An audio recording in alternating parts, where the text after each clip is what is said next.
बात करेंगे छत्तीसगढ़ के उस फैसले की जिसका असर अब देखने को मिल रहा है। बैठकों का दौर शुरू हो गया है। हम बात कर रहे हैं हाईकोर्ट से 58% आरक्षण रद्द किए जाने को लेकर फैसले के बाद होने वाली बैठक की, जिसके तहत छत्तीसगढ़ के आदिवासी समाज की अहम बैठक हुई और इस बैठक के मद्देनजर 42 जनजातियों के समाज प्रमुख मौजूद रहे।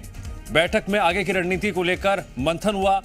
आरक्षण की मांग को लेकर बड़े प्रदर्शन की तैयारी में आदिवासी।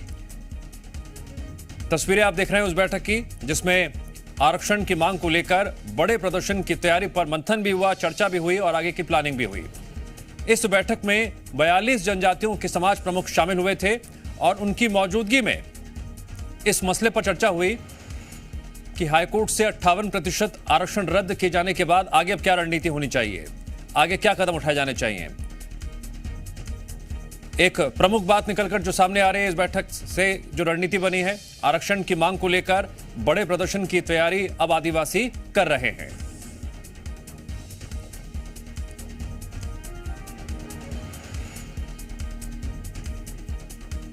जी हां, एक तरफ यह मामला सियासी तौर पर भी गर्मा रहा है।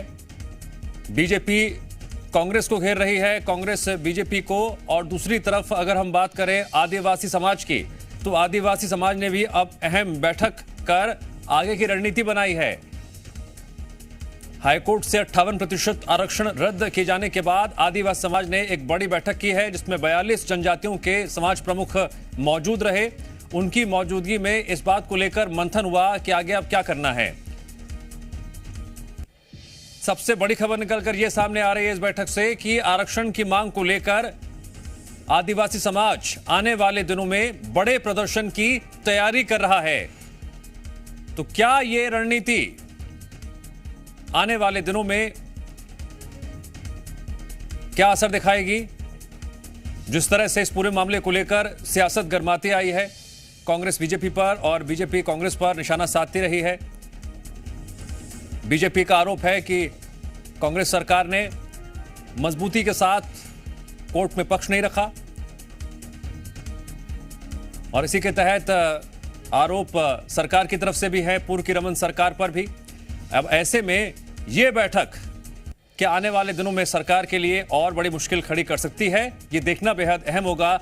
बड़ी खबर यह है कि 42 जनजातियों के समाज प्रमुखों की मौजूदगी में बड़ी बैठक हुई, रणनीति बनाई गई, आगे की प्लानिंग पर चर्चा हुई कि अब आगे करना क्या है। इस बैठक के मद्देनजर अहम बात निकलकर यह आ रही है कि आने वाले दिनों में आदिवासी समाज बड़े प्रदर्शन करने की तैयारी में है। जी मीडिया संवाददाता रजनी ठाकुर जुड़ गए हमारे साथ इस खबर पर और अधिक जानकारी के लिए। रजनी, अब तक तो हाईकोर्ट से 58% आरक्षण रद्द किए जाने के बाद सिर्फ बीजेपी और कांग्रेस के बीच सियासत गरमाई हुई थी, लेकिन अब जिस तरह से आदिवासी समाज ने बड़ी बैठक की है, इसके क्या नतीजे निकलकर सामने आ सकते हैं? देखिए, हाईकोर्ट ने जब 58% आरक्षण रद्द किया, उसके बाद न सिर्फ इस पर सियासत हो रही है बल्कि अब विरोध भी नजर आ रहा है। इस वक्त आदिवासी समाज इस फैसले के खिलाफ है और ये मांग कर रहा है कि 58% आरक्षण का जो फैसला था उसको यथावत रखा जाए। अगर ऐसा नहीं होगा तो आदिवासी समाज सड़कों पर उतरेगा। बीते 3 घंटे से आदिवासी समाज के अलग अलग संगठनों की कुल 42 संगठन है जिनकी बैठक जारी है और आंदोलन कब करना है, किस तरह का ये पूरा आंदोलन होगा, उसको लेकर रणनीति तय हो रही है। तो एक तरफ जहां आदिवासी समाज इसके खिलाफ आंदोलन की तैयारी में है, वहीं जो एसटी समाज है वो भी सुप्रीम कोर्ट जाने की तैयारी में है। सरकार ने भी कहा है कि सुप्रीम कोर्ट जाएंगे, तो सियासत इस पर आगे भी गरमाएगी, ये हम कह सकते हैं। इस वक्त की क्या रणनीति है उस पर बात करेंगे। देखिए, लंबे वक्त से बैठक अभी आप लोगों की चल रही है, क्या तय हुआ है, क्या लग रहा है, कब तक आप लोग आंदोलन करेंगे, कब तक सड़क पर उतरेंगे? देखिए, आंदोलन की अभी तक शुरुआत नहीं हुई है, लेकिन जब शुरुआत अब आज से हो जाएगा, आगाज हो जाएगा, तो उसके बाद में हम लोग करेंगे और वो आंदोलन करेंगे कि जिसमें आदिवासी समाज को बहुत हाशिए पे लिया जाता है यहाँ पे।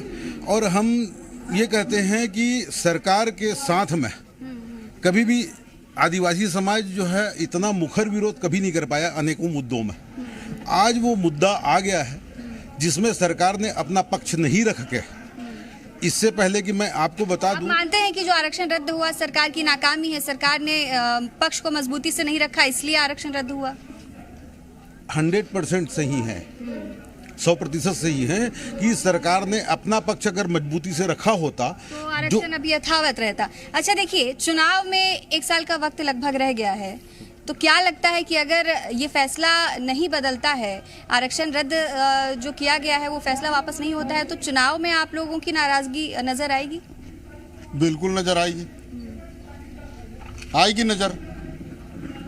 ये जो अभी जो हम लोग मीटिंग कर रहे हैं, अब ये सर्व आदिवासी समाज यानी अनुसूचित जनजाति कर्मचारी सेवक संघ और सर्व आदिवासी समाज यानी अनुसूचित जनजाति कर्मचारी सेवक संघ, गोंडवाना महासंघ और 42 जनजाति। अच्छा, एक अनुमान के लिए भी अगर हम ये जानना चाहें, संख्या कितनी होगी इन 42 संगठनों को मिला के? जी हाँ रजनी, आप इस सवाल के बाद ये सवाल जरूर जोड़ दीजिएगा कि अगर जिस तरह से मुखर होकर आदिवासी नेता अपनी बात रख रहे हैं, विरोध प्रदर्शन की बात कर रहे हैं, अगर बीजेपी इस आंदोलन का समर्थन देती है तो क्या आदिवासी समाज बीजेपी के साथ मन साझा करेगा?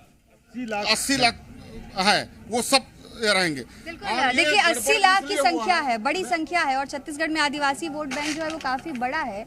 एक सवाल मेरा ये है कि अगर भाजपा आप लोगों के आंदोलन में साथ देना चाहे, समर्थन देना चाहे, तो क्या आप लोग भाजपा का समर्थन लेंगे? शुरुआत तो वहीं से हुई थी और जहां से चालू हुए थे वहीं से चालू हुआ। देखिए, अगर मनसा अच्छा रहता तो सब हमारे साथ थे। नहीं लेंगे उनका समर्थन? क्यों लेंगे भाई, ऐसा क्या है उनके साथ? हाँ, एक सेकंड, हम कह रहे हैं कि भाजपा क्या समर्थन, हम बोलते हैं जो भी समाज के सपोर्ट से भाजपा, आप नाम ले रहे हैं ना भाजपा का, तो वही ये समाज है जिसमें भाजपा भी 13 साल तक रही है, ठीक है ना। और आज 5 सालों में हमारा समर्थन लेकर के कांग्रेस भी रह रही हैं, तो उनको बताने और चेताने का काम हमारा समाज करेगा। यानी कि आप लोग इतने सक्षम है कि किसी पार्टी के समर्थन की जरूरत नहीं है और ना ही आगे लेने की कोई तैयारी है? कतई नहीं, कतई नहीं, कतई नहीं। लेकिन हाँ, अगर वो हमारे मुद्दों को लेंगे और हमारे मुद्दों के कारण अगर वो आए हैं, तो हम सोचते हैं कि वो उन मुद्दों को आज सॉल्व कर दें, हम उनका समर्थन करेंगे, चाहे पार्टी कोई भी हो। अच्छा, एक सवाल ये है कि अभी आप लोग आदिवासी विधायकों से मुलाकात भी कर रहे हैं, 9 विधायकों से आप लोगों की मुलाकात भी हुई है, आपके प्रतिनिधियों ने मुलाकात की है, तो क्या ये बातचीत का दौर थोड़ा लंबा जाएगा, उसके बाद आप लोग आंदोलन की तैयारी में हैं? नहीं, क्या ऐसा नहीं है। देखिए, आंदोलन तो हम लोग एक पैर में खड़ा हमेशा तैयार रहते हैं। पहला तो हमारा बात रहता है कि भाई विधायकों की, चूंकि वो भी समाज के हैं और हमारे ही क्षेत्रों से चुन के आए हैं, तो एक बार तो उनसे अल्टीमेटम बात की जाएगी कि भाई आप सदन में एक विधेयक के तहत ला सकते हैं और वो विधायिका इसके लिए सक्षम है, इसे लागू करने के लिए। तो हमारे पहला विषय रहे कि हम बातचीत का दौर जो है कितना लंबा जा सकता है? बहुत ज्यादा नहीं, सिर्फ 10 दिन अभी प्रस्ताव हुआ है। 10 दिन के अंदर मुख्यमंत्री जी से भी बात और सामान्य विधायकों से भी बात होगी। उसके बाद हम स्वतंत्र रहेंगे। अगर हमको संतुष्टपूर्ण जवाब नहीं मिलता है तो फिर रोड की लड़ाई के लिए पूरा समाज तैयार है जी। और 10 दिन का वक्त आदिवासी समाज ने दिया है और इनका कहना है कि अगर 10 दिनों में उन्हें लगता है कि इनकी मांग को समर्थन मिल रहा है तो आंदोलन का तरीका दूसरा होगा, लेकिन अगर ये संतुष्ट नहीं होते हैं तो फिर सड़क पे उतरकर बड़ा आंदोलन जो है वो किया जाएगा। और इनकी संख्या इतनी ज़्यादा है, आदिवासी वोट बैंक का महत्व इतना ज़्यादा है कि इनके आंदोलन से एक बड़ा जो असर है वो नज़र आएगा। चुनाव के ठीक पहले अगर आदिवासी समाज नाराज़ है तो ये सरकार के लिए भी और विपक्ष के लिए भी, दोनों के लिए कहीं ना कहीं एक बड़ी चुनौती होगी कि किस तरह से इनकी नाराज़गी दूर की जाए और वोट बैंक को साधा जाए। उन्होंने साफ कर दिया है कि बीजेपी का समर्थन ही नहीं लेना चाहेंगे, क्योंकि जो फैसला हुआ, जो पूरा मामला था वो भाजपा की सरकार के वक्त का था और उस वक्त अगर भाजपा की सरकार ने दमदारी से पक्ष रखा होता तो ये आरक्षण रद्द नहीं होता। तो नाराज़गी जो है वो कांग्रेस की सरकार से भी है और बीजेपी की सरकार जो रही है 2012 में उससे भी है। तो फिलहाल ये देखना होगा कि कब तक आंदोलन की जो तारीख है वो तय हो पाती है। रजनी, सवाल एक और भी है। मुख्यमंत्री भूपेश बघेल लगातार भेंट मुलाकात अभियान के तहत जगह जगह जा रहे हैं और सरकार का यह दावा है कि आदिवासी समाज के लिए लगातार विकास कार्य किए जा रहे हैं।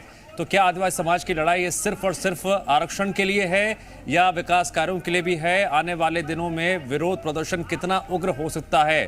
क्या शुरुआत में सरकार की तरफ से कुछ संकेत मिले हैं बातचीत के? जरा ये भी पूछिए। बिल्कुल। देखिए, दो सवाल है मेरे। सबसे पहला तो ये कि क्या एक मात्र ये मुद्दा आरक्षण का ही है जिससे आप लोग सरकार से नाराज है, या इसके अलावा भी कुछ मुद्दे हैं जिसको लेकर आपकी नाराजगी है, आप आंदोलन की तैयारी में हैं? हमारे आरक्षण ये तो आपने हमको बता दिया कि 20वां मुद्दा है, जबकि हम मान के चल रहे थे कि 32% आरक्षण हमको मिलना ही है। वहाँ पे अगर पैरवी नहीं कर पाए तो ये तो 20वां मुद्दा है। 19 मुद्दों को भी हम जो है, कौन से हैं वो बाकी मुद्दे? 19 मुद्दे आप मीडिया के माध्यम से हम लोग, चाहे 2.5 लाख का एक कैपिंग का हो, चाहे हमारे कोल ब्लॉक का हो, परश कोल का वहाँ का कोयला खदान का हो, वहाँ पे भी सरकार ने ये पक्ष नहीं रखा कि कभी ये लगे हमको कि आदिवासी समाज हमारे साथ में, हम उनके साथ में हैं। जिस दिन अगर ये लग जाए कि हम उनके साथ में हैं, चाहे भले सरकार ये कह रही है कि आप लोगों के साथ है, आपके लिए काम कर रहे हैं, लेकिन आप लोग संतुष्ट नहीं है बाकी चीजों को लेकर। अगर मुद्दे जीवित रहेंगे, मुद्दे अगर जीवित रहेंगे तो कैसे संतुष्ट होंगे हम? 10 दिन की बात आपने कही, क्या सरकार की तरफ से कोई सकारात्मक रुख आया है कि आप लोगों से बात मुलाकात की जाएगी? कोई समय मिला है? अभी फिलहाल तो नहीं मिला है, बाकी संभावना है अभी, क्योंकि मुद्दे बहुत गंभीर हैं और ट्राइबल से जुड़ा हुआ मुद्दा है, क्योंकि प्रदेश में हम लोग निर्णायक स्थिति पे हैं। अगर इतने गंभीर मुद्दे पे अगर कोई शासन अगर हमसे बात नहीं करेगी तो उसका खामियाजा तो उस गवर्नमेंट को भुगतना ही पड़ेगा। और जैसे आप मुद्दे की बात करें तो बहुत सारे ऐसे मुद्दे हैं, जैसे भाई साहब ने बताया 20-20 के मुद्दे हैं, उसमें प्रमोशन में आरक्षण भी एक बहुत बड़ा मुद्दा है जो आज कोर्ट के माध्यम से लटका हुआ है, ये भी एक बहुत मुद्दा है। अब 22 कई मुद्दे हैं। देखिए, आप महिला भी हैं, आदिवासी भी हैं, और आपके एक एक वोट की यहाँ पर जो कीमत है वो काफ़ी अहम हो जाती है। आपके कौन से मुद्दे हैं? क्योंकि कहा जा रहा है कि सिर्फ आरक्षण ही नहीं, बाकी विषय भी। देखिए, कोर्ट का जो चोट है ना, 2023 में वोट से निकाली जाएगी। मैं मीडिया के साथ, कोर्ट की चोट को आप वोट से निकालें? चोट 80 लाख आदिवासी परिवार से वो वोट से निकाली जाएगी। आज 19 मुद्दे हैं, इसमें क्रमशः जुड़ते जा रही हैं। ये हमारी आरक्षण के मुद्दा। दूसरा बात, पेशा कानून की ये खोखला झुंझुना पकड़ा के रखे ना, इस चीज मतलब बहुत सारे ऐसे मुद्दा है जो जल जंगल जमीन ग्राम सभा को सशक्त करने के बाद एक तरफ सरकार पेशा की बात करते हैं, दूसरे तरफ उनके अधिकारी और कर्मचारियों के द्वारा खोखला साबित करवा रही है। गरियाबंद जिला में एक ग्राम सभा को उल्लंघन किए हैं, वो आज की हमारे युवा साथियों को फेसबुक है, व्हाट्सएप से माध्यम से आपको मिलेगा। ठीक है, देखिए दिव्यांश, ठीक है रजनी, मुद्दे कई हैं और अब ये लड़ाई आने वाले दिनों में किस दिशा में आगे बढ़ेगी और क्या सरकार की तरफ से कोई बातचीत होती है, कोई सकारात्मक फैसला निकलता है, देखने वाली बात होगी। फिलहाल जानकारी के लिए आपका शुक्रिया।